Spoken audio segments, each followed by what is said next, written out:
am a board member and co-chair for the conference. And Martha Wiley, I just want to say thank you for being co-chair together for 2 years now, 2 conferences, as well as the whole committee.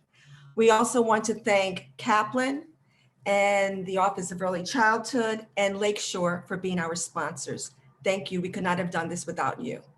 Commissioner Bai, your tributes to Jean and Diane were just so truly beautiful. As you know, I was blessed like you to work with them. And yes, their legacies of love, caring, advocacy, inspiration, follow the money, the beautiful junk. Yes, you spoke. They heard you today. They definitely do. They are in the room with us. We were blessed by them, and they were, again, truly phenomenal. And Commissioner Bai, I know they would be so proud of you. They would be truly proud of all that you are doing for Connecticut and for our country in the field of early childhood education. So we thank you and we applaud you. Now, in a few minutes, we will hear from Mr. Kevin Booker Jr., who was our 2019 keynote speaker. He has graciously returned for a repeat performance. I had the privilege of meeting Mr. Booker in April, and it was through co-president Kimberly Mansfield. I recall how inspired she was from a presentation that he had given. And in my first conversation with Kevin, I knew immediately what Kimberly had experienced. I felt he was a person I had known all my life. In the conference program, you will find his biography. I encourage everyone to read it. But I want to add that also that he has a phenomenal life story and career journey. Having done some research on my own by viewing videos on YouTube and following him on Facebook, I have learned about his experiences growing up in Hartford, obstacles that he faced in school, including teachers who refused to see his potential, and a guidance counselor who told him he should never, ever go to college. But, and this will resonate strongly with all of us as early childhood professionals, but Kevin's first and most important teacher, his mother, told him, prove him wrong. And that truly he has done in remarkable ways. So in addition to the many positions in his bio, I want to add, Kevin Booker is a mentor, an educator, college professor, community organizer, advocate, leader, and much more. Since his youth, he has studied Shakespeare. Othello is his favorite.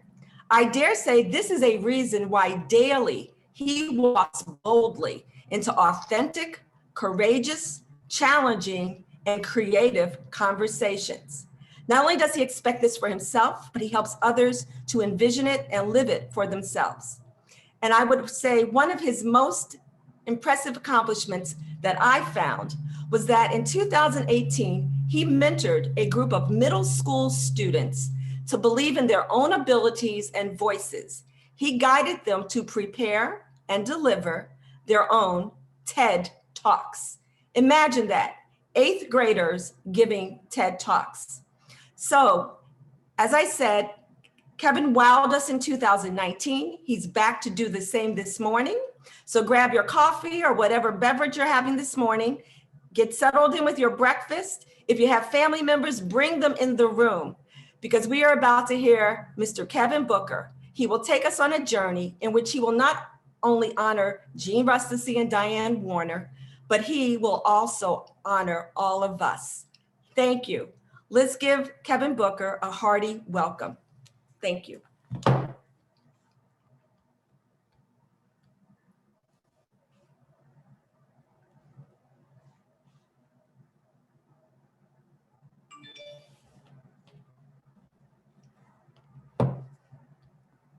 Thank you, Kevin. Good morning. Buenos dias. Bonjour. Bon dia. Ni hao. Memenjes. Dobre utro. Namaste. Sawadi. Chawem. Magandangu manga. Como ye? Sopa wanang sang. Assalamu alaikum. Privet. Guten Tag. Kalamara. Konnichiwa. And as they say in Hebrew, Shalom. I want to say thank you. It's a pleasure to be among all of you today. Now, my name is Kevin Booker Jr. It is an honor and a pleasure to be among all of you. I want to say thank you, Commissioner Bai. Thank you very much, Elsa Jones. And the reason why I started off in all those different languages is because there are 3.6 million people that live in Connecticut, and approximately 500,000 children are under the age of 8. So when we think about all of the individuals who are in this call today, I want to say to all of you, thank you so much for your commitment and your dedication and for being here today as we reflect, reframe, and renew. Because this entire year we have been behind the mask. Marco Fabretti, how have we reflected, reframed, and renewed during these times?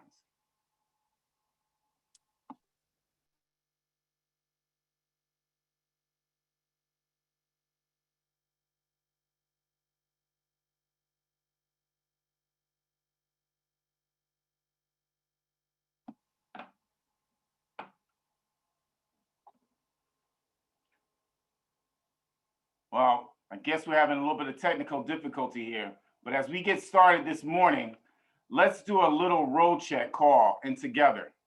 Normally we get together to meet in person for this conference, but this year is very different. So we have created a different way for us to check in and connect with one another. In a moment, a poll will appear on your screen and you will share where you are joining us from today, what your role is in early childhood education, as well as how you are feeling today. So I want you all to take 30 seconds to answer the questions on your screen below that you see. Where are you joining us from now? And what is your role in early childhood education? And how are you feeling today? Because many of us are dealing with a lot of different issues at this moment in time that we just take on so much and wearing that mask every day. So I'm going to give you a few seconds to answer some of those questions in the poll.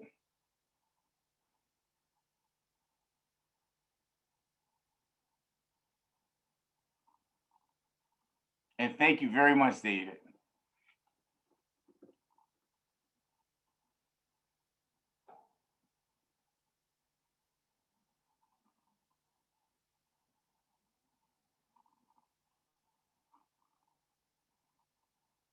Okay, so let's take a look at the poll. As we can see, many of you are joining from Fairfield County. It's good to see you here. Hartford County, Litchfield County, Middlesex County, New Haven County, New London County, Talon County, and Windham County, and also outside of Connecticut. It is great to see you all here. Now, as we look into early childhood education, something we love and we adore. We love our children with all our hearts and souls. There are 3.6 million people that live in Connecticut, and approximately 500,000 are children under the age of 8. So today, we're going to focus on really digging deep into reflecting, reframing, and renew. Because through this past year, it's been really hard. And I just think about all my little friends who actually go through all these challenges, like my buddy right here, Leo the Sloth. Leo, how are you doing? Are you okay? I know you miss Jean as well, and you miss Diana Warner. Yeah, I do too. So Leo, just say hi to all my friends here. Hi.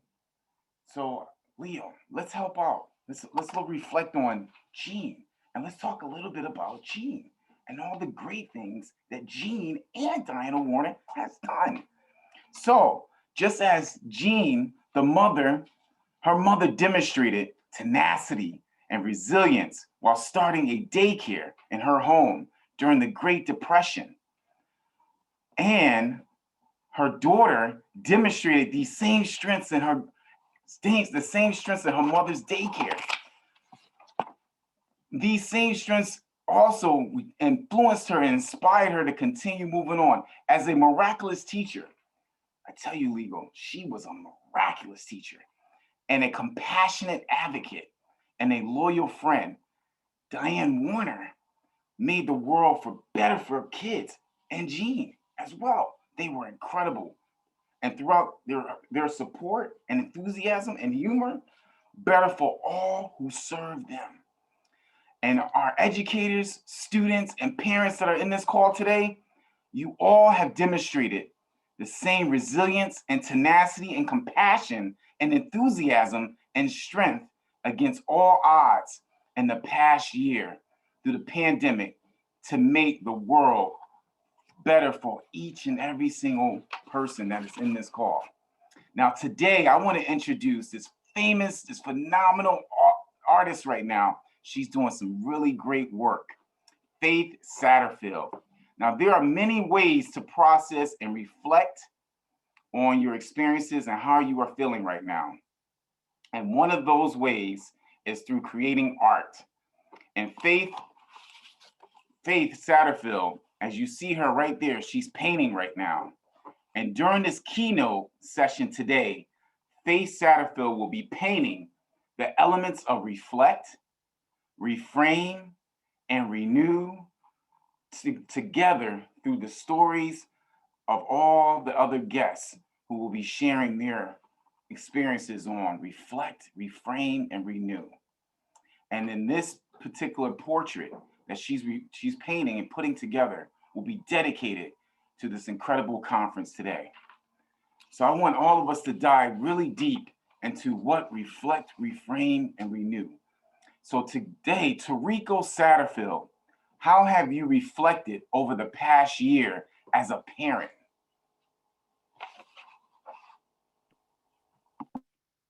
Hi, Kevin. So I've reflected, one, about my little girl, Winter in Heaven. Man, I was so excited at the opportunity for little Winter in Heaven to start school, start preschool. Then the pandemic hit. Oh boy, what was I gonna do as a dad? What was Faith gonna do? What were we gonna do? Our little ones not able to go to school. My 5-year-old starting kindergarten. I said, oh my gosh, what in the world, babe? What are we gonna do? I know what we should do. We're scared about COVID. Maybe we should homeschool. My wife said, I don't know about that. I'm not a teacher, I'm an artist. I said, but babe, you're the best teacher she could ever have. You're the best teacher she could ever have. And as we reflected on it, we thought about what an amazing experience we had coming in contact with these amazing educators that could inspire our lives, that inspired my wife to become an artist, that inspired me to become an educator. And we wanted Winter in Heaven to have that same experience. So Winter started her first day of school here. And as I reflect on Winter starting her first day of school, I'm reminded of her first day home, where she said to me, the excitement that she had, Daddy, my teacher is Miss Papadopoulos. Miss Papadopoulos is my teacher, Dad. And Dad, let me tell you about the amazing day I had today, Dad. Dad, she gave me 2 stars, Dad. And as a dad, I reflected on her transition and her excitement of being there in school. And it was because of people just like all of you on this call. Thank you for all the work that you do to inspire our children every single day. Father, help your children and don't let them fall by the side of the road, and teach them to love one another, that heaven might find a place in their hearts. And that's exactly what you all did for Winter. You helped Winter find a place and a space in her heart and a love for going to school. Thank you so much for all the work you do.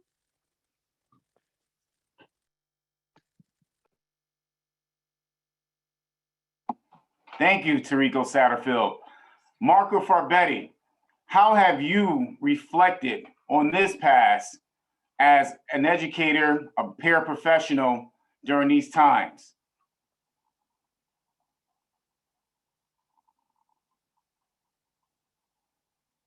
You have to unmute yourself, Marco.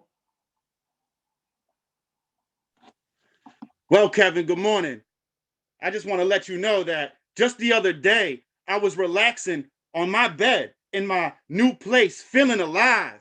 I was relaxing on my bed in my new place, feeling alive in a new state. Guess you can say I'm 94 Nas. I'm in a New York state of mind, reflecting, pushing through all of the anxiety and stressing in my mind. So many thoughts, so I decided to pen them down. In my heart, so many feelings, so I'm here to get them out. I'm going to zoom in on them now. You see, I wake up every morning, most days excited, some days yawning. But I'm blessed that my feet can touch the floor. As I sit here on the edge of my bed, I breathe in deep. You see, I'm living a miracle. The ability to walk and be alive is a gift that's been given back to me. Reflecting, you see, we all can testify and truly count our blessings. So reflect on that as I continue with my message. You see, I wake up every morning and I get myself together, physically shower, then get dressed and choose the perfect fit for me. Spiritually, that Bible got that hope that my spirit needs to read. Mentally, every day has its challenges, so I trust that God will give me the strength to conquer anything.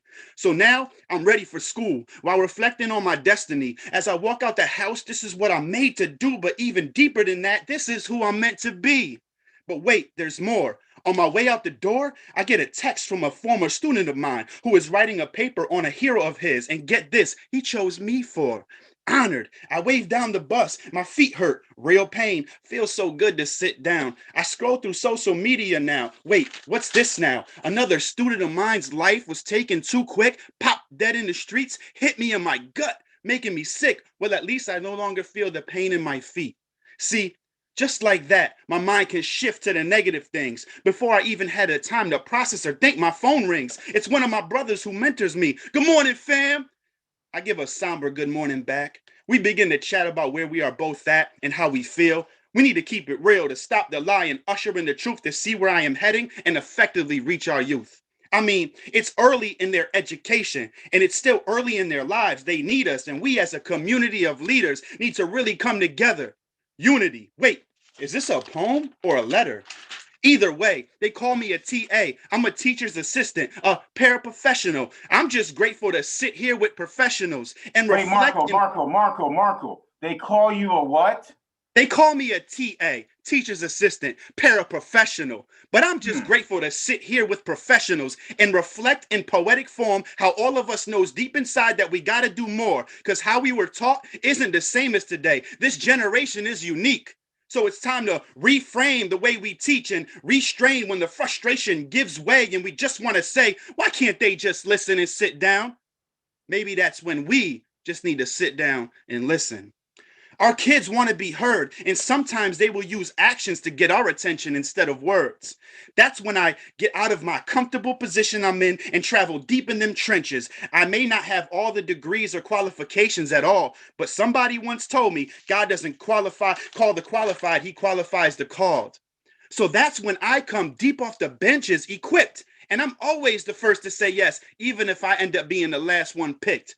As we educate their minds, let's jump into their lives, find out what's going on at home, because the more we know, the better we can reach, teach, and bring hope.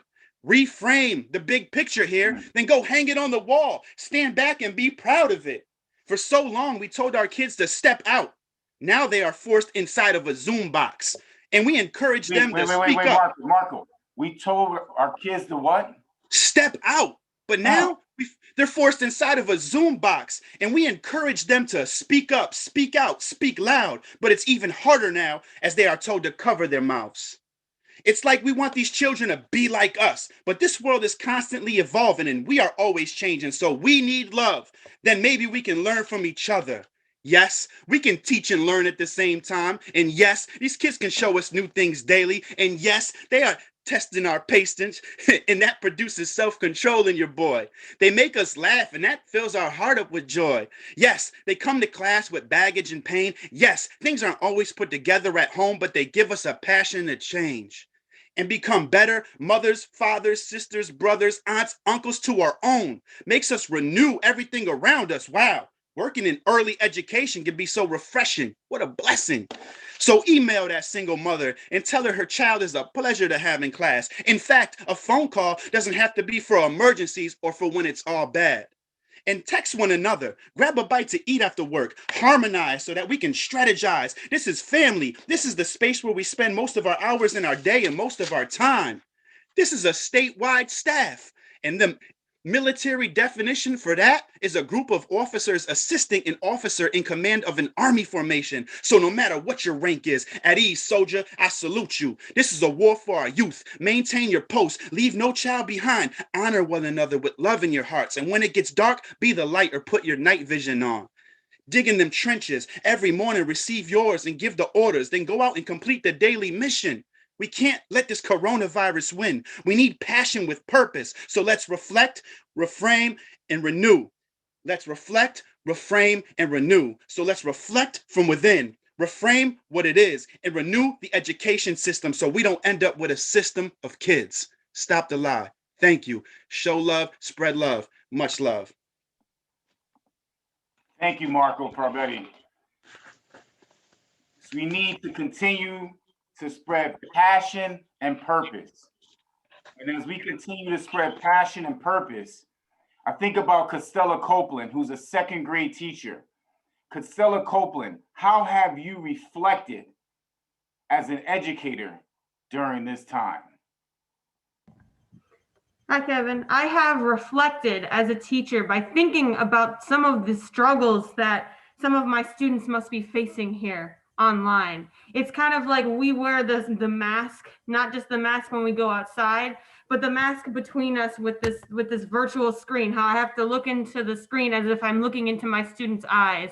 It's a balance of every day thinking about how can I be a better teacher. When I taught in person, it was more about how I can sit by their side. Now it's how can my words reach them? How can I reach them with where they are at when they need help with their math or with their reading? How can I teach them some of these foundational skills that are so essential that I can see them struggling with? And all I want to do is reach through the screen and say, let me help you more. And all I can do is try with my words. I reflect on that struggle, on that balance, on how different things are. And yet we have to constantly adapt and keep going. And at one point, we finally take off the mask. We finally sit with one another for who we are and where we are in each of these moments. And I appreciate every single one of them every day. I tell them, I know it's hard, but we are going to do this. In person, it was different. And of course, everything is different. They're always saying, Miss Copeland, when can I see you? I want to give you a hug. Miss Copeland, today's hard. And I tell them, I know, me too. Me too. And yet here we are. We will not only overcome, but we will learn together. So as we all wear our masks today, and as we wear the mask every day, sometimes sitting behind this computer and not being able to see one another in person, I tell them we will get there. We need to stay humble with ourselves and continue to share our stories with one another. So thank you so much for having me here, Kevin, and thank you. So as we think about reflecting, reframe, and renew, I always think about all these different things that we have to go through. And Elsa Jones has once said to me, she said, families are a child's first teacher. And more than ever, we have to support families in doing that well. So when I think about a person who actually deals with families on a daily basis, and they actually have to continue persevering, I think about this quote all the time by Elsa.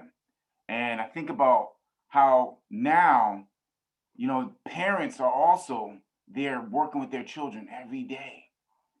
So families are a child's first teacher.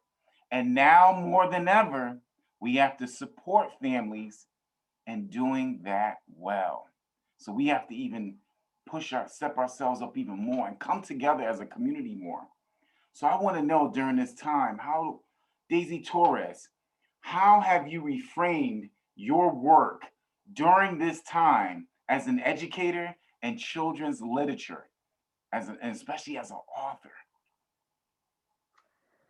Buenos dias. Thank you, Kevin. Good morning, everyone. My name is Daisy Torres, and I am the Director of English Learner Services, World Language, and Dual Language Programs for Hartford Public Schools. I am so honored to be with you all here this morning. This past year, I have definitely had to reframe. Reframing is defined as the insight to interpret events in different ways and the ability to choose interpretations that lead to better outcomes. This past year has taught me that in times of uncertainty, learning to trust the journey when we don't understand it is one of life's greatest challenges. Yet, it can be seen as an opportunity to reframe, an opportunity to readjust. Last year, right before the pandemic, I published my first children's bilingual book entitled I'll See You on the Bridge, Te Veré en el Puente. It's about a beautiful story, a little boy named Julian who doesn't understand why things happen in the world. His mom shares some words of wisdom that help him to reframe his thinking. I would love to share a few lines with you this morning. Why is she gone, Mom? Asked Julian. Sometimes things happen that we don't understand. Julian imagined Lily playing with all kinds of dogs, big and small. He could see her running freely in the warm air like she did when she was a puppy. His mom's words comforted him. I miss her. Will I see her again? He asked. We can always see her again in our dreams. And each time we see a rainbow in the sky, we could remember the special message she has for her loved ones here on Earth, replied Julian's mom. Like Julian, I too have had to learn it's not always easy to understand why certain things happen. I've learned reframing our thinking about an unforeseen event has helped me to welcome change. I've learned to embrace the uncertainty, to adapt. I've learned 2021 is an opportunity to reimagine education, reimagine better outcomes for all of our students, reimagine new beginnings. I challenge each of us to reimagine endless possibilities. In closing, I would like to share a beautiful poem that was shared with me as a beginning year teacher. And I dedicate this to Diane Warner and Jean Rusty and all of you for your passion, your commitment, your devotion to our students and families. I hope you enjoy it as much as I did. 100 years from now, it won't matter what kind of car I drove, what kind of house I lived in, how much money I had in the bank, nor what my clothes look like. But the world might be a little different, a little better, because I was important in the life of a child. Thank you.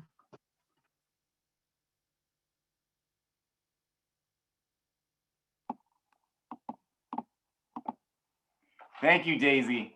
Really greatly appreciate you. My buddy Calvin the Cow is here right now. And Calvin, I know you love the book Itsy Bitsy Spider by Pete the Cat and the Itsy Bitsy Spider by James Dean. Now the last part, Calvin, what did you want me to do? You want me to read the last part? Absolutely. I'll read the last sentence of Itsy Bitsy Spider. Pete the Cat, okay? Pete the Cat, yeah, okay. All right. With the help of some friends, the Itsy Bitsy Spider never gave up, even when the odds were against her. So, Calvin, you know what's interesting? We can never give up. We have to continue moving forward. We have to continue persevering. That's what you were telling me the other day. And I really appreciate you, Calvin, for sharing that with me. Now, I want to know, Calvin, how did Principal Lindsay Thompson, how have you reframed during this time as a leader of a school, a K-8 school? Calvin, don't you want to know as well? Yeah, let's find out. Principal Thompson, how have you reframed during this time as a leader in your school? Hi, good morning, everyone. My name is Lindsay Thompson. I'm principal of a K-8 school, pre-K-8 school here in Hartford. And I've had to reframe in many different ways over this last year. So I think the true definition of reframe that Ms. Torres shared with us is so true and underlines everything that we've had to do this school year. Last March through June, many of us tried to just make it through. We tried new things. Some of our centers closed. We tried to do different things at school to support our students, but we had this mindset that it was ending soon. But over the summer, as the school year approached, reality set in that this normal would not return for a long time, and it was already exhausting. In one of an educational newsletters I read around October, as our school was shifting from fully in person to all of a sudden in a day needing to switch to fully virtual, a principal from Ohio wrote something that strikes to the heart of how I felt and how I do feel about this school year. And it underlines the definition of reframe. The ultimate goal for 2020-2021 school year is that we strive for progress, not perfection, and that we are faced with new challenges. We look for manageable solutions and progress forward. That is really challenging for educators, especially for those of you who have best practices that have worked and challenged children for a long time. And that ability to reframe and reflect and change what you've been doing and feel successful is incredibly challenging. At my school, we do a lot of inquiry-based learning. And so you touch things, you collaborate, you work together. In particular, in our pre-K program, space and not being in contact with one another is incredibly challenging. So we set up the challenge for our teachers to change all of that, to reimagine how students can interact and work with one another.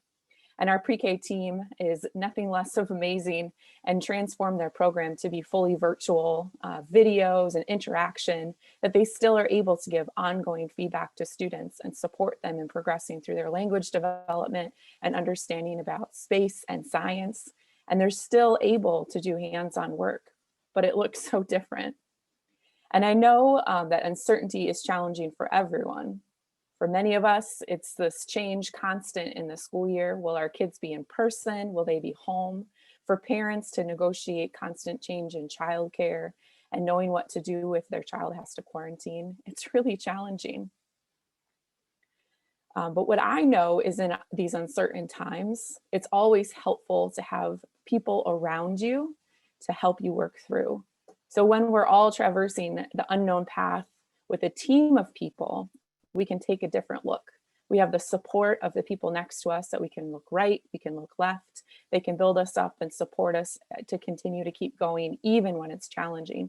The pathway becomes less scary, and we might have a little fun along the way, learning new strategies and take best practices that we've learned this year into the next school year.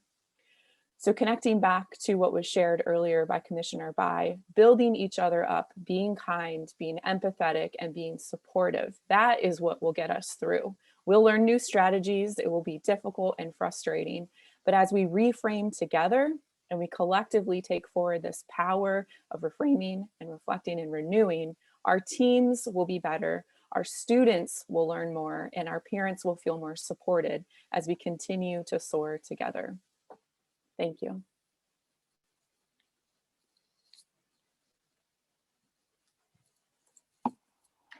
Thank you, Principal Lindsay Thompson. A couple of weeks ago, a friend of mine spoke to me and said, children are so resilient, but why do they have to be? Children are so resilient, but why do they have to be? And that friend of mine was Elsa Jones. And when I think about children really are resilient and creative, just like my friends, Leo the Sloth, who has helped me to get through things during this time, Giz the Hedgehog, and my buddy Calvin the Cow, who has also helped me through these times as well, and Olivia the Owl, who just flew in, and she has helped me get through these times. But in the past year and during this pandemic, we all had to find ways to connect with each other and bring joy to our homes and building each other up, because it's very stressful at times and we go through a lot, but we have to come together. As you can see and hear, you're listening to all the great speakers throughout. We always have to build each other up and encourage each other, encouraging our parents. And when I started reading a program called Read and Learn with Mr. Booker, where we would read a book online every day, and I would read and I would say, Giz, and Giz would go, hey, Giz, what book did you discover a new book reading? And then Olivia would come in and she would say, hey, I like reading too. And I would say, wow, you too? And they would always talk to me about reading. And when I think about the reason why I got into it and reading so much is because I wanted to make sure that our children will continue on through these challenging times that we are in. But then I came across this really great book that was written by an 8-year-old. And this 8-year-old name is Luke Lamour. And he wrote a book called Jimmy Carter, The Peanut Life of the Presidency. And he is a young author that lives right here in Connecticut. Guys, he lives in Connecticut. And it is awesome. So we gotta definitely have Luke and learn a little bit more about Luke and how is he doing. So I cannot wait to read that book with you all this week. And what I think of Luke, and I think of all the great things you're doing, he is here to share how he has renewed his commitment as a leader during this pandemic and the impact and the changes he has had on him this year. So Luke Lamour, and I also call you President Luke Lamour, how have you renewed your commitment as a student leader during this time? Luke, thank you so much for being here. Hello, everyone. My name is Luke Lamour, and it's just a pleasure to be here, Mr. Booker. This past year, I've had to renew my way of thinking and having to learn to go with the flow, you could say. Because I was in the pandemic. I was in 5th grade when I was in the pandemic. And before the pandemic, I was just happy, just enjoying myself, and just in general, just interacting with my friends, my family, and just exploring the world around me. But when the COVID-19 pandemic came, it just stormed our lives, I was just devastated. At first, I was like, this will only last like a few days, right? But as the days, the weeks, the months went by, I realized that this wasn't going to be quick. My parents and I came up with a plan so that way we could adjust to this new way of life. First, we took an area in our home and actually turned it into a classroom setting so that way I could keep my schedule, my workbooks, and everything I needed during this new setting. Secondly, I had to ask my teacher lots of questions due to the lack of a physical environment that I was used to for years. I also kept myself engaged through publishing Scholastic Kids press articles because I'm a Scholastic Kid reporter. I kept myself engaged also through participating in math camps and doing many math Olympiads. I think it's important to incorporate some fun during the pandemic and just in work in general. So my friends and I would go on Zoom and actually just play games such as Worldbox and Roblox. My teacher also came up with a program called Scholars Club, and it just really had an influence on me as a student, like especially this year, because Scholars Club was, well, the goal of Scholars Club was to actually expand our minds beyond just normal assignments, like, oh, just do the homework, oh, do this homework. Yeah.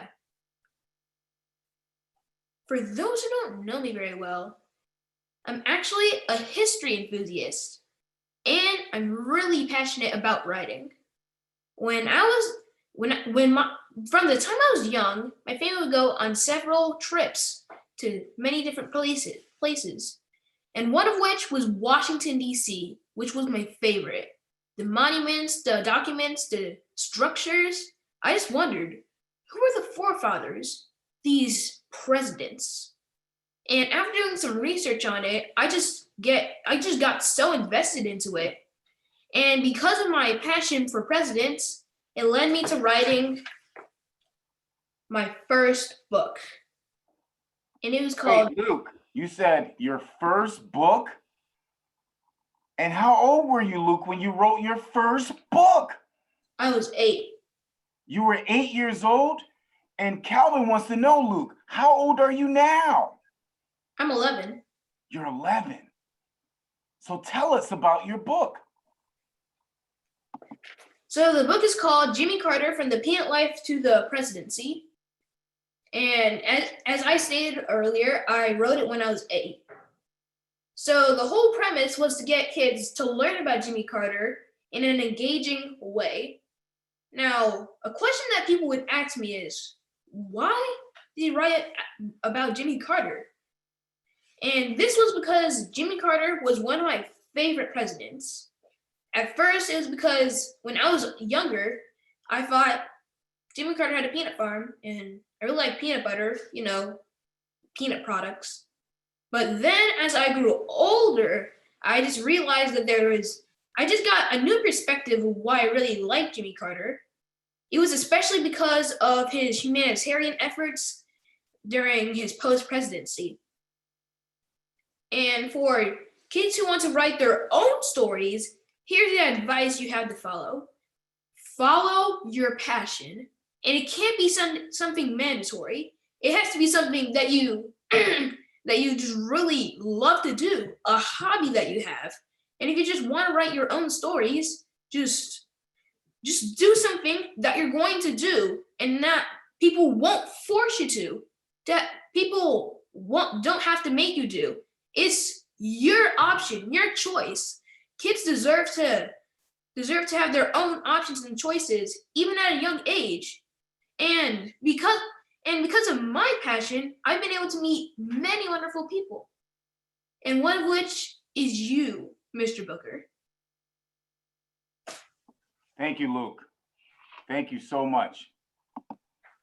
Luke, I appreciate you, and I appreciate your energy, your passion. You inspire us so much, Luke. You are a rock star. You are amazing. And thank you for encouraging us to be better. Thank you, Luke. Thank you so much. Love you. When I think about what Luke just said, I think about Langston Hughes, and he has a poem called Harlem.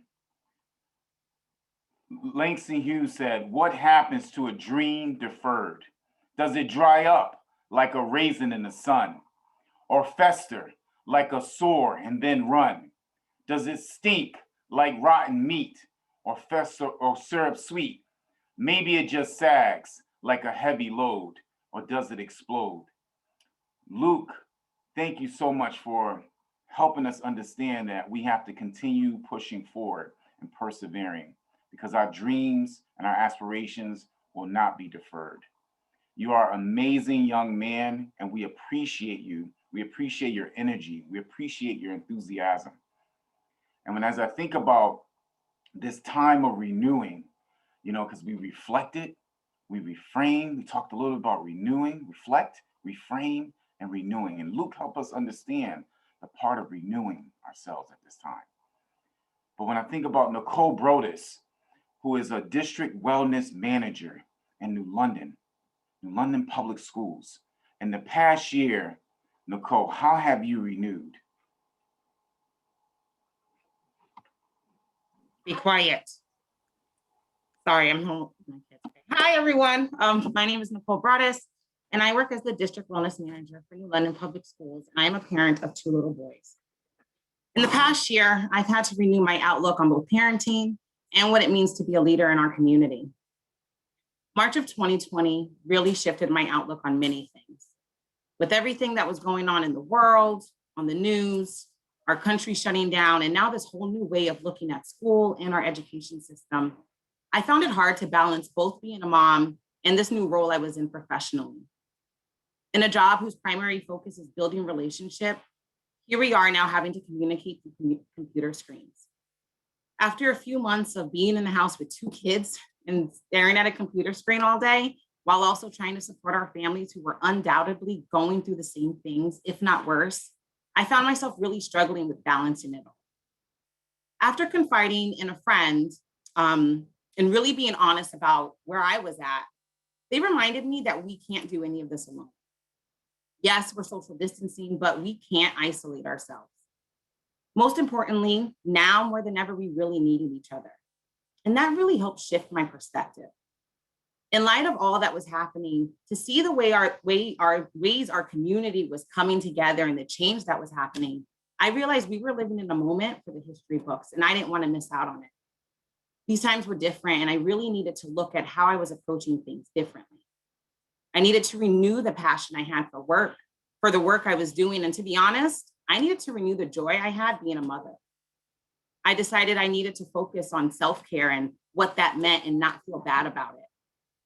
Once I really allowed myself to do that, I found it easier to balance being there for my kids while also being there for the families in our community. Our work wasn't different, just the way we had to go about doing things. I also found that this was the perfect time to teach our young people the skills needed to navigate huge changes like the ones we were experiencing. But most importantly, this was a greater time to learn from them and the incredible resiliency they have, because our young people have so much to really teach us. I've had to renew my outlook on what it means to take care of ourselves, our children, and each other. And I've learned that even in the most trying of times, when we have someone and even better people to be there by our side and help and support and assist along the way, it makes the journey a little easier and so much more worth it. Thank you.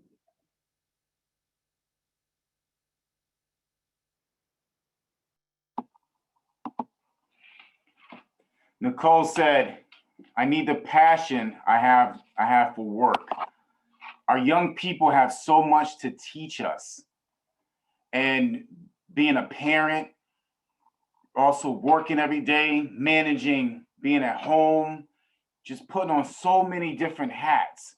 We wear so many different hats all the time. We put on these different hats, and then we have to take the hat off, come home, and now we're at home all the time. And we're working through our calls and working with our kids, and it's a lot at times. So when I think about all the challenges that we have to face, I think about individuals also who have to take on an entire district at times. So Michael Connor, who's the superintendent of Middletown Public Schools, in the past year, how have you had to renew? And also being a father of a 5-year-old. Good morning, everybody. Good morning, Mr. Booker. I want to thank you for inviting me to this panel and everybody participating. And I think my reflection and reframing comes from not just being a superintendent living in the pandemic, but I think more importantly, being a father of a 5-year-old. When the pandemic started, he was in his second year of pre-K. And of course, he's in my district, and being able to make that shift from basically traditional brick and mortar and school experience to now completely remotely online. And we're all working, in different areas of the office as well as or in the house. And then, making sure Mikey was able to continue his education. But I think that the reframing process came from me just being his father during this time, and trying to frame education for not only for the 4,600 students that impact, but also for from his life and his perspective as well. And that whole renewal and reframing process of understanding our parents, the needs that they exhibit on a daily basis, the everyday plight and quandaries that they faced during the pandemic, understanding how to be able to balance work as well as ensuring that their children successfully log on to the Zoom network or Zoom meetings, and if it's a hybrid, and understanding the difference between all these education models, and just being able just to navigate successfully through this pandemic every single day, and experiencing whether it be losses or people that have been impacted by this virus. So understanding this from a parent perspective has really shifted my lens and my paradigm and making decisions as a superintendent. Being able to understand the foundational needs of Mikey has essentially shifted my decision-making process when I go in and have to make big decisions within the district as well. And then also understanding his everyday experience as a kindergartner has played a foundational role in how we in our public school system be able to reframe the dimensions of our education model. So yeah, this balancing act has been hard, but when I reflect and think about it, this has really shifted the reframing process. So I'm designing for our families and for our students. So thank you for this opportunity, Mr. Booker. And Luke, you are an absolute inspiration to me, man. I need to meet you and I need to talk to you more, Luke. Keep doing the great job. Thank you, Mr. Booker. Thank you, Dr. Connor. Dr. Connor, thank you so much. It's about when I listen to Dr. Connor, as he said, balancing has been very hard for us. But we continue to persevere, just like what Robin wrote in the chat. She said, we may be isolated from one another, but we are not alone. And I see a little bit of myself every day with even in each one of us. And as we come together today in this call, in this conference, this is what we need to rejuvenate ourselves, to continue motivating ourselves and encouraging each other through these challenging times that we are in. So Dr. Connor, thank you so much for shedding some light on how we can continue to persevere through these challenging times that we are in. And just the balancing acts that we have on every day, and even making those decisions, thinking about our families and how we actually put everything together and bring ourselves together as one, as a community, as a unit. But one thing we have to do during this time, more importantly, is always take some time for ourselves. And one of the things that I do a lot of times is I work on breathing, meditating, and also a little bit of yoga as well. And just figuring out ways how to work through those days where you just feel so stressed out. You're home, you're like, wow, what else can I do? I don't have time for myself. The kids are running around, I'm doing this. I also had to get on this call. I had to help my kids out and they're in the other room. Taking time for yourself. Now, you heard a lot of stories today, and a lot were shared and by incredible individuals who are trailblazers in the state of Connecticut. And it could be overwhelming for many participants at times, even many of you who are in this call. But when I think about a person who has dedicated her life to self-care, Nikki Adams, who is a yoga instructor, please help us understand the power of self-care.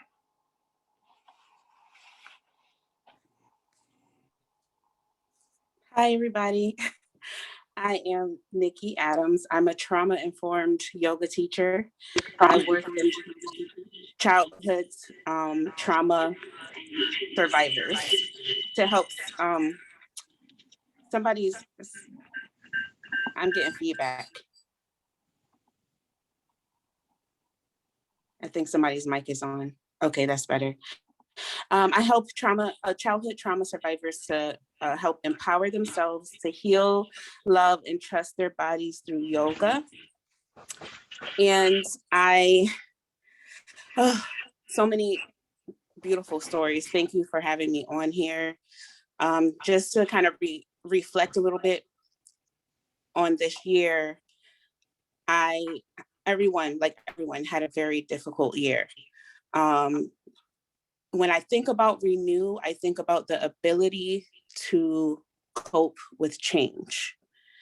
And when I looked up the definition of Renew, it is the resume of activity after an interruption. And during this time, I developed a very strong yoga practice. Yoga has a lot to do with meditation, being one with yourself, and it is a form of self-care. And I'm also a former paraprofessional. I am a mom.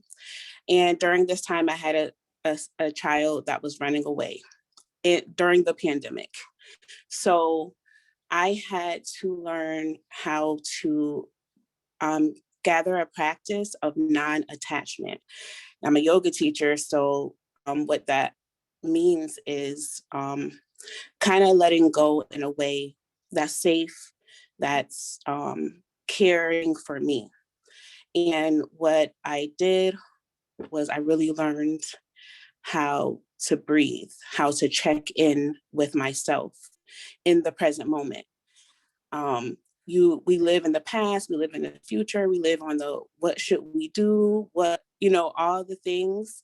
But the most important thing to help renew ourselves to get to the next moment is to breathe and to practice breathing, practice yoga or any type of form of movement to allow yourself to release from a lot of the stress that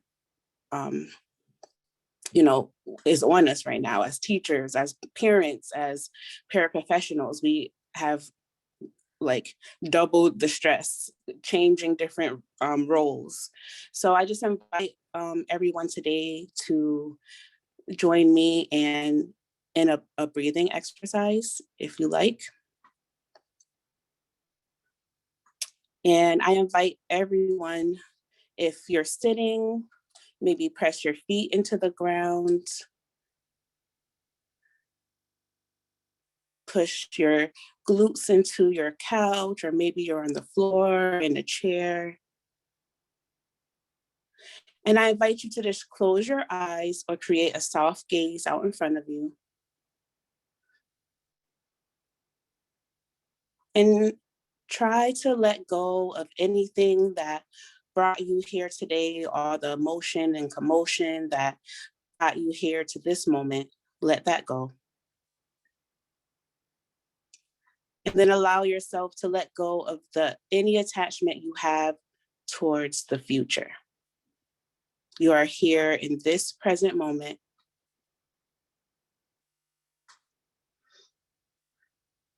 And if you like, place a hand on your heart and a hand on your belly and just give yourself a deep breath. Just notice.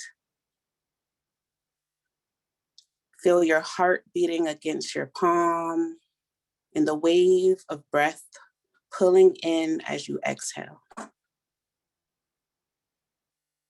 And let's do 5 deep breaths together. So you're gonna feel a wave from your belly. This is called Durga breath, 3-part breath. A wave from your belly to your ribs and chest. This really helps you get into the present moment. So let's do 5 together. Breathing in from your belly, ribs, and chest. And then as you exhale from your ribs, belly, and chest, and belly, yeah. Inhale, belly, ribs, chest. Exhale, chest, ribs, belly. And I invite you to do that at your own pace, your own breath for the next 3 breaths.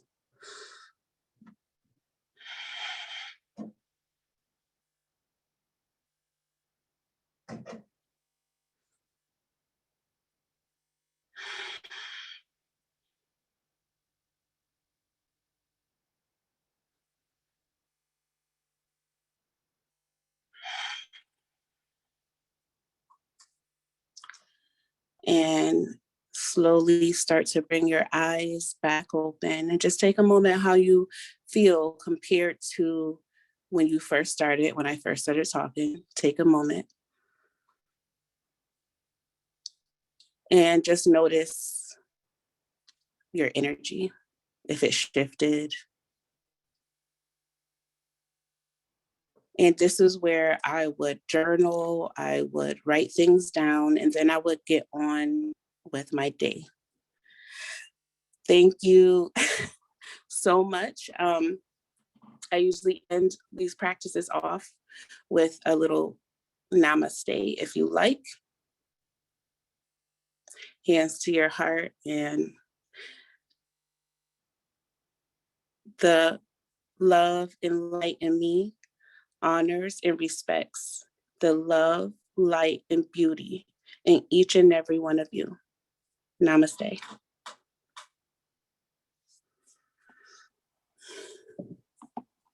Thank you, Ms. Adams. Taking that time, I really appreciate you, Ms. Adams, for sharing that with us all. Taking the time just throughout your day, just in a moment, and taking the time to just journal, just take a deep breath. I feel rejuvenated and renewed right now. And it's important that we take that time for ourselves so that we can also be better for individuals around us as well. So I thank you so much, Ms. Adams, for sharing those strategies and those tips with us today. As we look at reflecting, reframing, and renew. And that right now, I would like for Faith Satterfield to share her art piece that she has been creating while everyone was sharing their stories this morning. And she was working in the background the entire time in this past hour, putting our art piece together for this particular presentation this morning. So Faith, Mrs. Satterfield, can you share your art piece with the audience and point out the connections with reflect, reframe, and renew? Thank you. Good morning. Thank you so much for being with me in my studio, Murals by Faith. And today, what I decided to do was start with an old framed piece of art in my basement. So this was in the junk pile. It had been used, it had served its purpose, but I needed it to do something new for us today. Not just become a piece of art, but illustrate this idea that we need to renew, reflect, reframe, renew. So as I looked at the picture, I saw my reflection in the glass. I decided to take a moment and decide on this frame and the poster in it and its potential. Then I decided to reframe it. I had to disassemble it as you watched. So I disassembled all the pieces. And then I renewed them by adding color and movement and created an image where we refocus as the picture kind of moves across the piece. It gets more and more focused, and we have the words reflect, reframe, renew. So while you were watching, you had a live illustration of what we're doing for our kids. We're not denying the old frame. We're live documenting the fact that we're creating something new and we're enjoying the result. So this piece of art shows you where I started. I didn't even cover the whole old frame. I left some of it because it's really important what you've all done already. And this renewal process is a little bit messy, and it's okay. It's okay that it's messy. It's okay that it's colorful.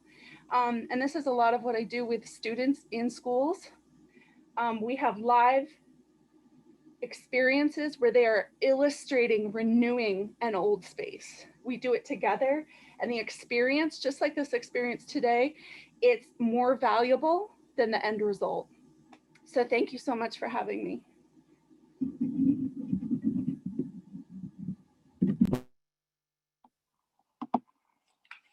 Thank you so much, Mrs. Faith Satterfield. Really appreciate your artwork. And this particular art, this painting here, will be dedicated to the presentation this morning on the keynote address to this conference. So thank you again, Faith. Really appreciate all your hard work and all the panelists, the presenters as well. You did a phenomenal job. So for all of you who are listening, in closing, we have heard many stories this morning of how people have reflected, reframed, and renewed their purpose and drive as educators, parents, students during this last year. And I would like you to think about one word. What'd you say, Leo? Oh, one word, right? One word that you are going to take away today from our morning session. In a moment, I will have everyone type in one word in the chat, but we are going to do it all together. And we will create a waterfall of takeaways together this morning. So I'm going to count to 3. And when I count to 3, I'm going to beatbox a little bit as we count to 3. And when I count, type your word in the chat, and then everyone will hit enter when I get to 3. All right, so I want you to take a few seconds, think about the word that you're taking away from this presentation today on the words reflected, reframed, and renew, and their purpose that drives you as educators, parents, and students during this last year. So are you ready? And do you have your one word takeaway? So as waterfalls of words should appear in the chat. Here we go. 1, 2, 3. All right, let's put them in the chat.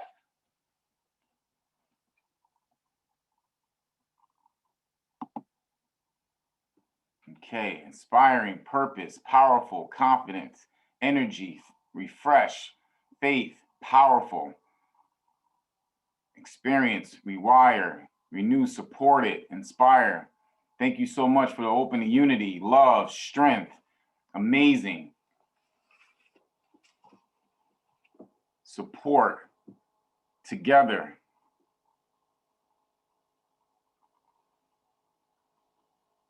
Inspirational, refocus.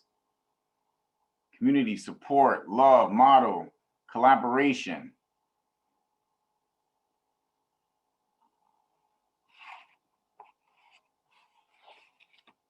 Breath, breathe.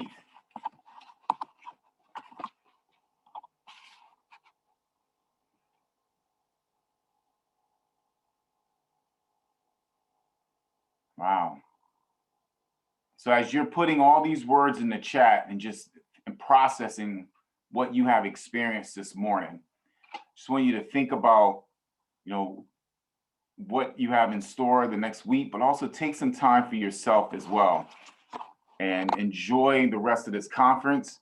But in closing, I would like to thank Elsa Jones, Katie Hagan, Kim Mansfield, Dave Kulik, and all of you in this entire conference and committee for inviting me back to speak this year. I'm honored. I love this conference. I love, just all the great work you are all doing. You are such inspiring leaders, and it's a pleasure to work with you all.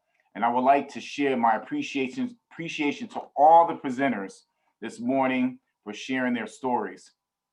And the presenters, if you all can turn on your screens, I would greatly appreciate it. Thank you so much for all of your work, all of your incredible work, and for being a part of this presentation this morning.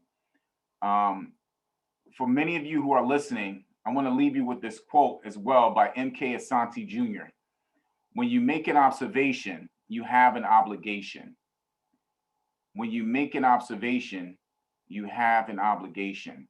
As a community of educators, parents, teachers, people on so many different levels, we have an obligation to continue to support each other through these challenging times that we are in and continue coming together. And this is what we have to do not just within the state of Connecticut, but throughout our nation. So let's continue moving forward. Let's stay positive, and let's continue being better examples for our children and for our community as well. So thank you so much for your time. Thank you all the presenters who are in this call. I really appreciate your love, your energy, and your commitment to the state, to your communities. Thank you so much for being your authentic selves. I would like to also open up, because I know we still have a few more minutes, which is great. For some of you who are in this call, I would like to open up maybe a couple questions in closing. If you have any questions for any of the presenters here, as you can see, there's a wide range of individuals who are in this call.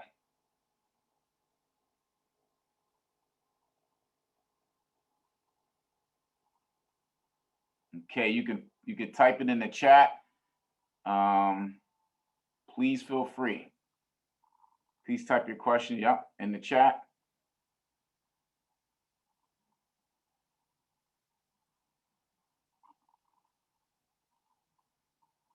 Hi, Katie.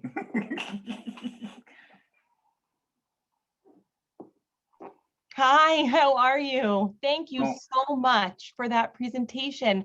While those questions are coming in, I wanted to just take a minute to let you know that in each of the sessions this morning, there'll be an evaluation that will go into that chat box, and that is helpful for us in getting ready for next year. And it also is going to be the way that we know to send you a PD certificate for each session. So I'm going to put that link in the chat box now so that you'll be able to do that, all of our attendees. And then throughout the day, your hosts will put those links in the chat box as well. So keep an eye out for those today. Mrs. Hagan. Oh. I'm here. I know. Did anyone send you any questions? I'm seeing no questions at all here, but I'm quite sure people are, if they have any questions for any of the presenters, please ask the question. This is a good time for us to connect as a community as well.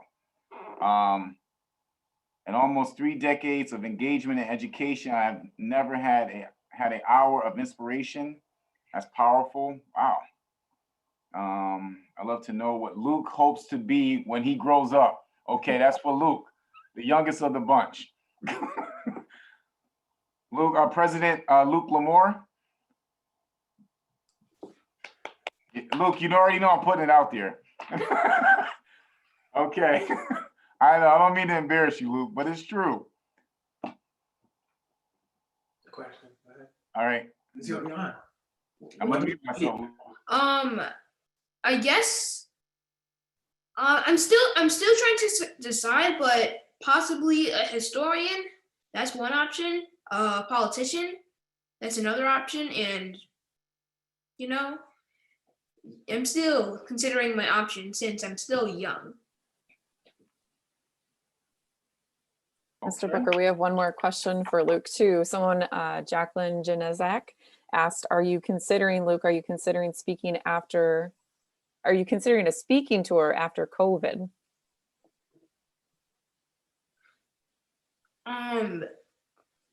There might be a chance, but it's undecided at the moment. Well, Luke, we have to work on that one. Oh man. Luke, can you share your book? Like, where can they find your book? And also the illustrations as well. Can you talk about your illustrations in your book? So actually I made the illustrations because I just wanted the book to be out of the ordinary by not actually having someone else do it for me, but for me to actually do it.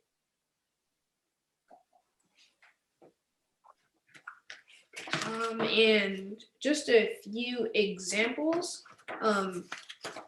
Here's one where I'm explaining where Jimmy Carter was born. I kind of drew the South, and then the star where he was, where he was born, which was Plains, Georgia.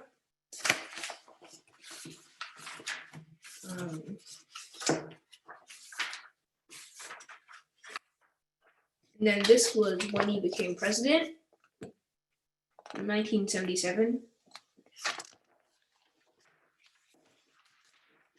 And then one last picture. This was during when he left office, 1981. Awesome. Thank you, Luke. Thank you. Thank you so much, Luke. You are amazing, Luke. You are truly amazing. Mrs. Torres, Ms. Torres, can you share exactly where they can find your book as well? And also if you can share the reason why you decided to have your book in Spanish and English as well. Thank you for the question. Luke, man, you inspire me every day with your energy, and so thank you for that. My book here, I'll See You on the Bridge, Te veré en el puente, is a bilingual children's book, and I've noticed I put this in as a bilingual purposely a book because there's not a lot out there in terms of true authentic literature that is written in both languages, and we know that there are many families who can whose first language is Spanish, and students and children who want to hear the story. And so I felt it was important to write it in both voices. And so my mom helped me to translate. And so, this is a heartfelt story just about pets and moving on and inspiration around that. So thank you. You can find it on Amazon, and I'll put the link in the chat. Thank you. So in closing, I just want to be respectful of the time that we have left, because I know we don't have a lot of time. You all did an amazing job. Can each one of you say a statement or maybe a quote that you live by, just brief, like 15 seconds, and I'll call your name, and if you can just say a statement or quote, just words of wisdom in closing, that would greatly appreciate it. I'll start with Tarico Satterfield. Thank you so much, Kevin. So nice to be here with you all. My quote for you all would be to lift up every opportunity you have to share your heart with the world. And when you share your heart with the world, then love will impact every place, every space that you enter. So impact from your heart, not from your head, and we will be the change that we want to see in the world. Thank you. Marco Fabretti.